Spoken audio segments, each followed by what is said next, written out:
Bila bila, les bunda fâché que le chita. Ezili dans péto côté wap manger anessa, on faut accraser.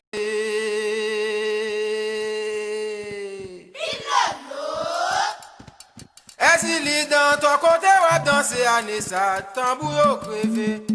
Quoi ba on démembre à Jean-Pierre Terrache. Ah, bonjour, vous êtes là déjà. Comment allez-vous? Aujourd'hui est une journée un petit peu spéciale. Nous allons parler de la bataille d'Armageddon, de la fin du monde et de la bataille d'Armageddon. Alors la fin du monde n'est pas la bataille d'Armageddon. Il faut distinguer les deux. Dans l'ésotérisme hébreu, ce sont des termes qui ont été repris par les chrétiens, mais Armageddon et la fin du monde, ce sont deux choses distinctes. Dans l'ésotérisme hébreu, qui, je le rappelle, est l'ensemble des informations qui vient d'Égypte, qui ont été sous la responsabilité, il n'y a pas toute l'information d'Égypte, il y a une partie de l'information d'Égypte qui a été sous la responsabilité de la tribu des Lévites. Donc j'en profite pour demander aux Hébreux d'être attentifs à cette vidéo. Vous, Hébreux, vous devez être attentifs plus que tous les autres à cette vidéo. Voilà. Bon, je ne vais pas expliquer pourquoi. Mais vous en avez besoin plus que tout le monde, je pense. Alors, la fin des temps, c'est une période pendant laquelle il va se produire des événements naturels. Donc vous voyez, ça n'a rien à voir avec Armageddon. Armageddon, quant à elle, c'est une réaction des hommes, des humains, dans la période que l'on appelle fin du monde. C'est clair pour tout le monde? Donc aujourd'hui, nous allons voir la recette d'Armageddon, comment faire une belle recette d'Armageddon, bien pétillante, hein, on va faire ça comme ça, et on va prendre l'instrument principal, l'essence principale, excusez-moi, qui sera sous forme d'essence, Abessitibod, que Moïse a mis sous la mer Rouge, et que Salomon, quand il a construit le temple, a décidé de faire sortir avec l'aide d'Épiphas. Voilà. Ça vous va? On fait comme ça.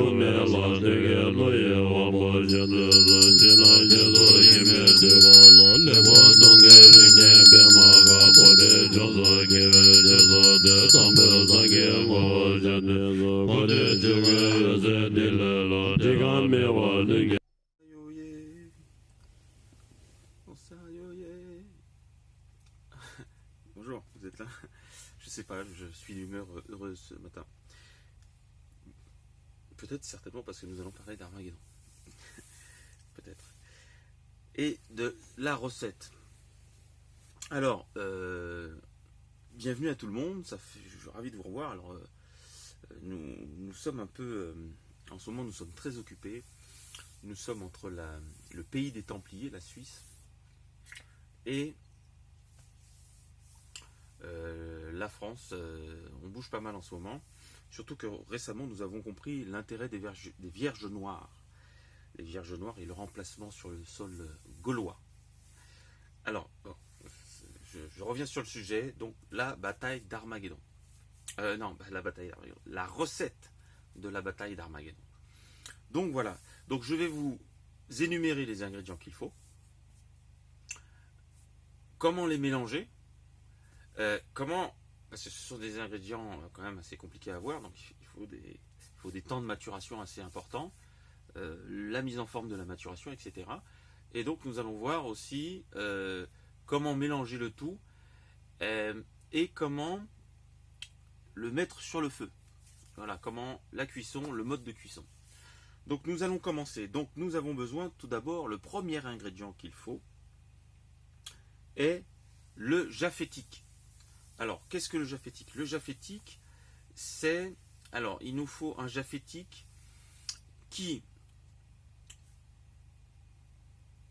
a longtemps maturé, qui a quitté ses racines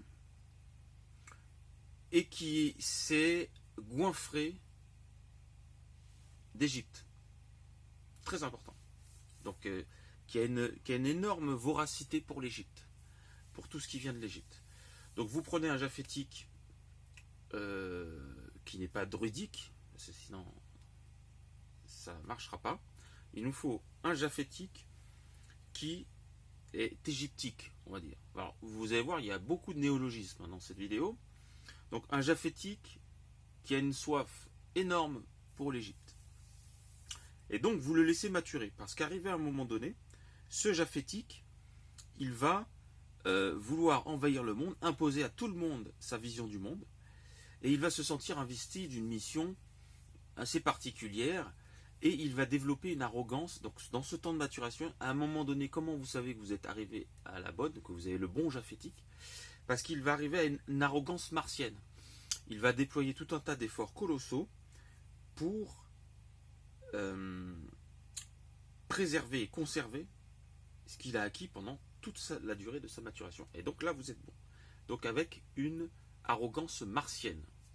Donc une fois que vous avez un japhétique avec une arrogance martienne, comme par exemple le royaume de l'Angleterre ou les États-Unis, là vous êtes bien. Là on est pile poil. Alors le deuxième ingrédient, c'est il faut du Christ ésotérique initiatique. Alors qu'est-ce que c'est? Vous avez dit, mais cette recette elle est infaisable. Bah, si, il y en a beaucoup. il y en a beaucoup. Donc vous prenez un Christ ésotérique initiatique. Donc il y en a plein sur le sol européen. Ce sont des loges, des écoles initiatiques. Et donc là, vous prenez les meilleurs éléments, bien évidemment, et vous prenez, donc, avec la croyance qu'ils descendent des Templiers. Alors peut-être qu'ils ont des artefacts des Templiers, parce que ce sont les Templiers qui ont mis en forme l'ésotérisme chrétien, en piquant un peu au judaïsme d'ailleurs. Mais le problème, c'est qu'ils ont peut-être les artefacts, mais ils n'ont pas l'esprit. Donc, vous prenez du Christ ésotérique initiatique. Donc, Christ ésotérique initiatique, du CEI. Vous prenez du CEI et vous... il faut attendre... Alors, il ne faut pas prendre n'importe lequel.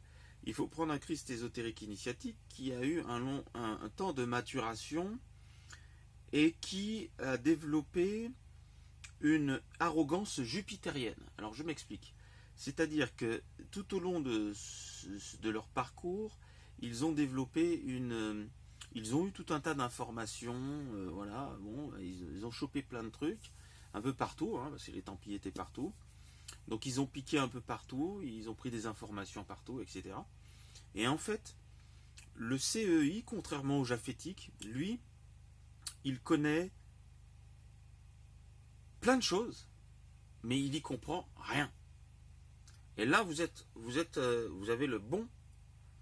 sur le bon créneau du CEI.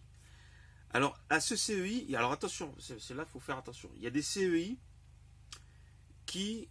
il faut prendre un CEI qui repousse l'ismaélite. Si vous prenez un CEI qui est attiré par l'ismaélite, ça ne marchera pas. Il vous faut des CEI, donc des Christ ésotériques initiatiques, qui repoussent l'ismaélite, qui considèrent que Ismaël, tout ça, c'est des affaires entre Arabes, etc., etc. Voilà, quelqu'un, un truc, qui pense que la Bible et le Coran sont la même chose. Et d'ailleurs, je crois qu'il y a certaines loges maçonniques qui s'y prêtent très bien. Hein. Donc, on a très rapidement quadrillé notre recherche, puisque je crois que le premier rite, soit on choisit la Bible, soit on choisit le Coran, pour le premier rite d'entrée en loge maçonnique, ce qui est une erreur monumentale de mettre Ismaël et le christianisme sur le même rang spirituel. Donc voilà, donc faut prendre cela, faut prendre ceux qui repoussent, ceux qui attirent, ça sert à rien. Voilà, donc ça c'est le CEI anti-ismaélite. Alors vous prenez ces deux-là, vous les faites vous les répandez sur l'Europe et sur le monde.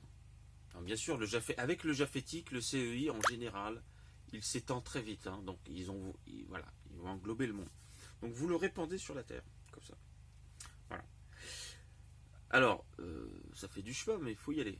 Voilà, il faut répandre sur la terre. Ensuite, vous avez besoin d'un messie. Alors là, c'est moins difficile à trouver, il y en a partout. Alors, par contre, il faut trouver un messie qui a la bouche cousue, à qui on a cousu la bouche. Voilà. Ça, c'est l'ingrédient fondamental pour la recette d'Armageddon, bien évidemment. Donc, vous prenez ce Christ avec la bouche cousue. Donc, ça, vous le gardez de côté. Pour le moment, vous le gardez de côté. Ensuite, vous prenez... alors, là, c'est un peu plus compliqué. Vous prenez un vaudouisant. Il faut que vous ayez des vaudouisants. Alors, plusieurs. Un, ça ne suffira pas. Il en faut plusieurs.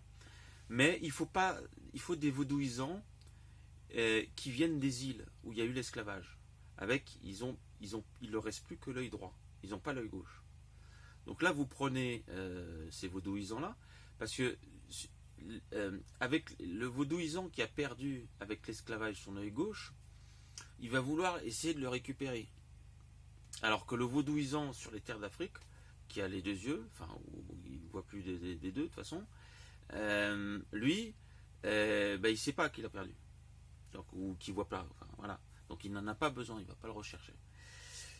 Alors, il ne se dit pas qu'il a la possibilité de le faire. Donc vous prenez, donc ça vous le trouverez hein, dans les îles, il y en a beaucoup. Donc des vaudouisants avec un seul œil, que l'œil droit. Hein. S'il a que l'œil gauche et pas le droit, bah, c'est pas un vaudouisant. Voilà. Donc ensuite, vous avez saupoudré le japhétique et le CEI. Vous prenez le vaudouisant et vous refaites derrière le japhétique, à peu près au même endroit, un peu plus vers le centre. Ensuite, vous prenez un peuple mis à part. Alors, il n'y en a qu'un, enfin, il faut un peuple mis à part, mystiquement, qui a au moins 5000 ans d'existence. Je suis désolé, il n'y en a qu'un, ce sont les Hébreux. Donc, vous prenez, donc chez les Hébreux, nous sommes toujours, je rappelle, hein, alors ça peut être déroutant, mais je rappelle que nous sommes toujours dans la recette de l'Armageddon, de la bataille d'Armageddon. Donc, vous prenez ces Hébreux-là, vous prenez un peu de japhétique et vous le mélangez avec les Hébreux, à part, dans un gobelet à part, enfin dans une bolle à part. Vous mettez un peu de japhétique. Voilà, ça ressemble un peu à ce qui s'est passé avec l'Angleterre et la Palestine, tout à fait. Et vous mélangez sur les Hébreux. Mais il faut mélanger avec les Hébreux, le japhétique, des Hébreux qui ont une maturation qui, au bout de 5000 ans, fait qu'ils ne savent même plus pourquoi ils sont mis à part. Sinon, ça ne marchera pas. Vous n'arriverez pas à faire l'émulsion. C'est très important. Il faut l'émulsion hébraïque. Donc, l'émulsion hébraïque s'obtient avec du japhétique et il faut prendre de l'hébraïque, de l'hébreu, qui n'y comprend plus rien. Il ne sait même plus pourquoi il a été mis à part. Donc, si vous lui dites qu'il est une nation de prêtres, qu'il est une nation sainte et qu'il est mis à part, il va vous dire « je suis le peuple élu ». Non. Ça ne marche pas. Non, vous êtes une nation de prêtres, vous n'êtes pas un peuple élu, vous êtes une nation de prêtres, vous êtes une nation sainte, vous avez été mis à part. Voilà, donc une fois que vous avez tous ces ingrédients-là, donc le dernier ingrédient, la nation mise à part, vous la mettez au Moyen-Orient, alors où vous voulez. Pour le moment, ça n'a pas beaucoup d'importance. Donc, nous avançons dans la recette de l'Armageddon, vous en conviendrez. Et donc, maintenant que vous avez mis tout ça, vous prenez de l'essence d'Abécitibode. Alors, elle est facilement trouvable. Il y en a beaucoup en Europe, en Angleterre et aux États-Unis. Vous prenez de l'essence d'Abécitibode et vous saurez la reconnaître parce que sur la bouteille, vous aurez des étiquettes avec un aigle. Donc vous verrez, il y a toujours un aigle, enfin il y a toujours un rapport avec le Rome, en fait. Donc là, une fois que vous avez ça, vous avez l'essence d'Abécitibode, vous le répandez pareil sur le monde, Une bonne bataille d'Armageddon, quand même, elle est mondiale. Donc il faut bien encercler le monde. Donc vous mettez de l'essence d'Abessibode partout sur Terre, comme ça. Voilà. Et vous faites même en sorte que ce soit le terreau des démocraties et des nations. Et là, on est parfait. Là, on est al dente, comme diraient les Italiens. Donc, une fois que vous avez tout ça, vous attendez, vous laissez reposer tout ça. Et vous allez chercher votre messie à la bouche cousue. Hein, bisous, Veritas. Donc, vous prenez votre messie à la bouche cousue et vous le mettez, pas n'importe où, parce que ça ne marche pas, vous le mettez aux alentours de Jérusalem. Et là, vous avez une belle bataille d'Armageddon. Alors qui nous devons remercier? Certainement les Templiers. Salomon, David, Rada, ces prêtres égyptiens qui étaient dans le temple de Luxor et qui ont vu un jour Amenhotep, Joseph, venir et remanier le temple de Luxor avec la connaissance qu'il avait de l'alliance abrahamique. Peut-être, peut-être pas. Nous verrons. En tout cas, tous ceux qui désirent faire cette recette, je les invite à très rapidement, parce que elle ne peut être faite qu'à un moment précis de cette période de temps que l'on appelle la fin du monde, pour qu'elle soit plus explosive. Si vous la faites trop tôt, elle sera moins explosive. Si vous la faites trop tard, elle n'explosera plus du tout. Voilà. Le Messie pour vous servir. À bientôt.